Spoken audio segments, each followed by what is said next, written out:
Milliers de personnes ont déjà dû quitter leur foyer. À Ras el-Kbir, la vigilance est maximale. La ville, située dans une cuvette, fait face à un risque élevé d'inondation. Les fortes pluies enregistrées dans le nord pourraient provoquer une nouvelle montée dangereuse des eaux de l'Oued Loukous. D'après la DGSN, la montée des eaux de ce dernier a déjà entraîné l'inondation de plusieurs quartiers. Conséquence, l'évacuation des habitants se poursuit à un rythme soutenu. Sur les 120 000 habitants de la commune de Ras el-Kbir, des dizaines de milliers de personnes ont déjà été évacuées, notamment des centres d'hébergement, selon les autorités. Sur le terrain, la mobilisation est massive. Autorités locales, forces armées royales, gendarmerie royale, forces auxiliaires et protection civile sont à pied d'œuvre. Des dizaines d'autobus ont été déployés pour transporter les familles vers des villes plus sûres de la région, Tanger, Tétouan, Al-Hoceima.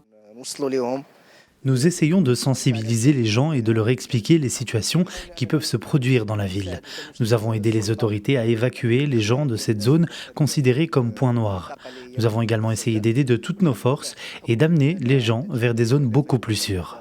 En parallèle, la Direction générale de la Sûreté nationale renforce l'approvisionnement. Autre point de vigilance, le barrage d'Oued el-Makhazine. Il aurait atteint 140% de sa capacité. À Sidi Qassem, la crue de Oued Sbou place plusieurs zones sous menace directe. Des évacuations aériennes ont été menées dans des secteurs devenus inaccessibles. Plusieurs douars situés en zone basse sont évacués progressivement. Des centres d'hébergement temporaires ont été aménagés.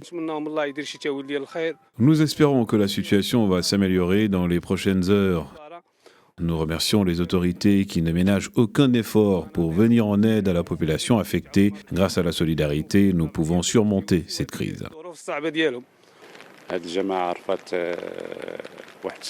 Plusieurs douars se sont retrouvés isolés à cause de la montée des eaux. Grâce à la mobilisation des autorités, les populations menacées ont été évacuées et se trouvent désormais dans des zones sûres et équipées. Par mesure de précaution, des établissements scolaires ont également été évacués. Le matériel pédagogique a été transféré. Les opérations se poursuivent et la vigilance demeure maximale face à des conditions météorologiques exceptionnelles.